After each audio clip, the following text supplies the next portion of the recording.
तीन बहनों की लालची भाभी। करिश्मा, रेशमा और मनीषा तीन बहनें हैं। उनका एक भाई भी है, मयंक। मयंक अपनी बहनों को बहुत प्यार करता है, लेकिन मयंक की पत्नी सविता इस मामले में मयंक से बिल्कुल ही अलग है। वो अपनी ननदों का जितना बुरा कर सकती है उतना बुरा करती ही रहती है और अपनी ननदों पर हुक्म भी चलाती है। करिश्मा, करिश्मा, तुमने अभी तक नाश्ता नहीं बनाया? तुम्हारे भैया को ऑफिस जाने में देर हो रही है। हाँ भाभी, बस अभी बनाती हूँ। करिश्मा, तुम ये ढीलापन छोड़ दो। कल को पराये घर जाना है।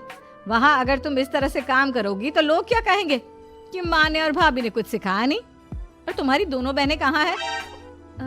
रेशमा मार्केट गई है और मनीषा सो रही है। क्या? सुबह के 8 बज रहे हैं और ये महारानी अभी भी सो रही है?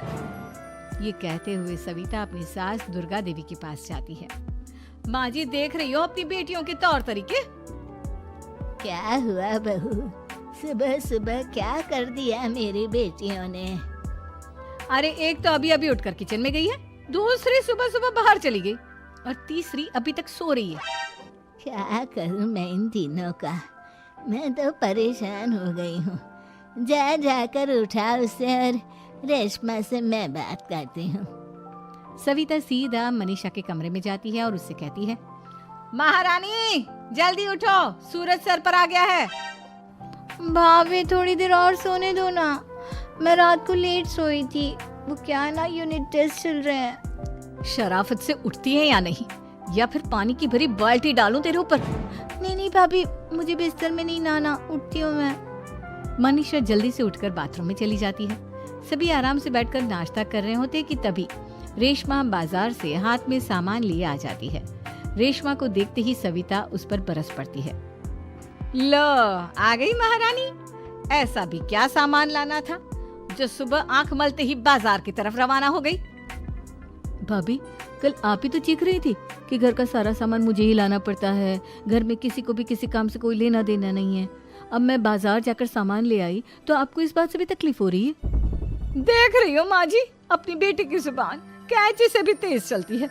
और मयंक, आप तो कुछ कहेंगे नहीं अपनी लाडली बहन को। रेशमा, अपनी भाभी से ऐसे बात नहीं करते। चलो माफी मांगो। भैया, मैं क्यों माफी मांगू? आप भाभी से बोलिए ना कि हम पर कम हुक्म चलाया करे। हम इस घर की बेटियां हैं और आपकी पत्नी की ननद है, नौकरानी नहीं। लो कर लो बात। इनकी भलाई के लिए कुछ भी बोलो तो इन्हें बुरा लग जाता है। इस घर में यही इज्जत है मेरी। देख लो माँ जी, आपकी बेटी किस लहजे में मुझसे बात कर रही है। सविता वहाँ से चली जाती है। मयंक को बहुत गुस्सा आता है, वो भी वहाँ से चला जाता है। फिर करिश्मा रेशमा को समझाती है, रेशमा, तुम्हें भाभी से माफी मांग लेनी चाहिए थी ना। लेकिन दीदी, मैंने कुछ किया ही नहीं, तो मैं माफी क्यों मांगू? हाँ करिश्मा दीदी, रेशमा दीदी जैसे ही घर में आई भाभी ही उन पर चिल्ला रही थी। हाँ, मैं मानती हूँ कि गलती भाभी की थी। मैं तो इसलिए बोल रही हूँ कि भाभी ने माँ को तो पूरी तरह अपने वश में कर लिया है। वो हमारी बात सुनती ही नहीं। मयंक भैया हमारे लिए हमेशा खड़े रहते हैं, इसलिए उनकी बात का मान तो तुम्हें रखना चाहिए था ना। कोई फायदा नहीं दीदी, कुछ दिनों की बात और है, भाभी उन्हें भी हमारे खिलाफ भड़का देंगी। फिर वो भी माँ की तरह हमारी किसी बात का विश्वास नहीं करेंगे। इसी तरह सविता अपनी तीनों ननदों को किसी न किसी बात पर परेशान करती रहती थी। एक दिन मयंक अपनी तीनों बहनों के लिए गिफ्ट लाया। क्या रेशमा, ये तुम्हारे लिए हार का सेट। रेशमा, तुम्हारे लिए सुंदर सी ड्रेस। और मनीषा, तुम्हें किताबें पसंद है ना, तुम्हारे लिए किताबें लाया हूँ। थैंक यू भैया। थैंक यू भैया। थैंक यू भैया। करिश्मा, तुम्हारा नेकलेस कितना सुंदर है, ये भैया कहाँ से ले आए होंगे? मैंने भैया को 3 दिन पहले फोन पर ये डिजाइन दिखाया था और आज भैया ये ले आए। सविता तो अपनी ननदों के गिफ्ट्स देखकर जल गई और करिश्मा का नेकलेस तो उसे भी बहुत पसंद आया था। अपनी बहनों के लिए कितना अच्छा नेकलेस लेकर आए हैं, मुझे कभी कोई गिफ्ट नहीं दिया। मैं आज ही ये हार चुरा लूंगी। रात में सविता करिश्मा का हार चुरा लेती है और इसी तरह उसे अपनी ननदों की जो भी चीज अच्छी लगती वो उसे मांगती नहीं, बल्कि रात के अंधेरे में चुरा लेती। इसी तरह दिन बीतते गए और सविता ने मयंक के दिल में भी उसकी बहनों के लिए नफरत पैदा कर दी। एक दिन मयंक ने करिश्मा और रेशमा के लिए रिश्ता देखा और ये बात उसने घर में सबको बताई। माँ, करिश्मा और रेशमा के लिए बहुत अच्छा रिश्ता आया है। वो लोग कल इन्हें देखने आ रहे हैं। आप और सविता मिलकर सारी तैयारी कर लेना। ये सुनकर करिश्मा और रेशमा खुश हो जाती हैं, लेकिन सविता सोचती है, अगर इन दोनों बहनों की शादी हो गई तो घर और बाहर का काम कौन करेगा? मनीषा तो एक नंबर की कामचोर है, उससे तो किसी बात की उम्मीद लगाना ही बेकार है। मुझे इस शादी को रोकना होगा। अगले दिन सभी लड़के वालों के स्वागत की तैयारी करने में लगे होते हैं। तभी मयंक अपनी बहनों से आकर कहता है, तैयार हो गई तुम दोनों? देखो दोनों लड़के बहुत अच्छे हैं, मैं कोई कसर नहीं छोड़ना चाहता, इसलिए तुम उनके सामने अच्छे से बिहेव करना और अपनी भाभी से लड़ने मत लग जाना। करिश्मा, तुम वो नेकलेस पहन लो ना जो मैं तुम्हारे लिए लाया था। भैया मैं बहुत देर से वो नेकलेस ढूंढ रही हूँ, लेकिन मुझे मिल ही नहीं रहा। क्या तुमने नेकलेस खो दिया? तुम्हें पता भी है वो कितना महंगा था? तुम कोई काम ढंग से नहीं कर सकती। मयंक गुस्से में वहां से चला जाता है। थोड़ी देर बाद लड़के वाले भी आ जाते हैं। वो दोनों बहनों को पसंद कर लेते हैं और रिश्ता पक्का हो जाता है। लेकिन सविता के दिमाग में तो कुछ और ही खिचड़ी पक रही थी। वो पंडित जी के पास करिश्मा की कुंडली लेकर जाती है और उन्हें पैसे देकर करिश्मा की कुंडली बदलवा देती है। जब लड़के वालों के पास करिश्मा की कुंडली जाती है तो वो दुर्गा को फोन करते हैं। बहन जी, हमने करिश्मा की कुंडली अपने पंडित जी को दिखाई थी। आपकी बेटी की कुंडली नहीं बल्कि दोषों का पिटारा है। देखिए, मैं और मेरे पति इन सब बातों में बहुत विश्वास करते हैं, इसलिए हम आपकी बेटी से अपने बेटे की शादी नहीं करा सकते। इस तरह करिश्मा का रिश्ता टूट जाता है और सभी घर वालों को बहुत दुख होता है। अब कविता सोचती है, चलो करिश्मा का तो रिश्ता टूट गया, अब रेशमा का भी रिश्ता तोड़ना है। क्या करूं? अब सविता आवाज बदलकर किसी अननोन नंबर से रेशमा के होने वाले ससुराल में फोन करती है। हेलो, मैं कौन हूँ कौन नहीं ये आपके लिए जानना जरूरी नहीं।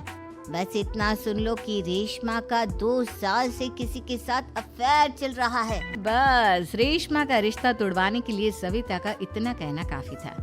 अब रेशमा का भी रिश्ता टूट गया। मयंक और दुर्गा देवी ने रेशमा को खूब खरी खोटी सुनाई और उससे बार बार उस लड़के के बारे में पूछने लगी।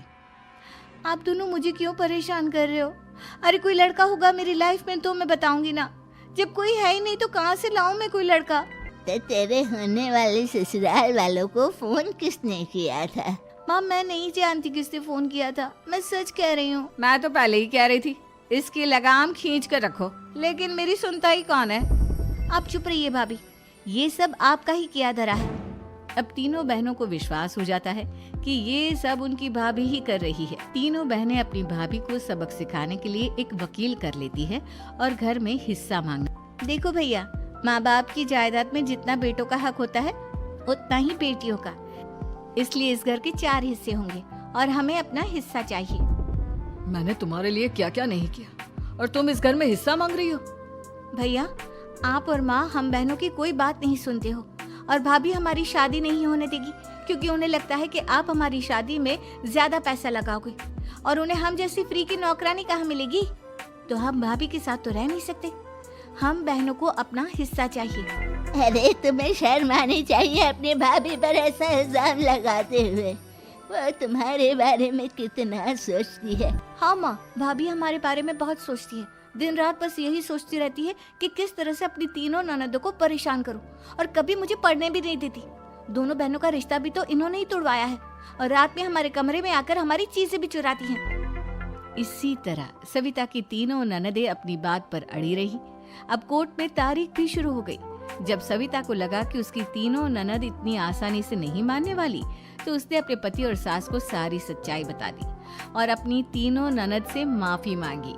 मयंक और दुर्गा को भी अपनी गलती का एहसास हो गया। अब सविता खुद करिश्मा और रेशमा के लिए अच्छा रिश्ता ढूंढती है और उनकी शादी करवाती है।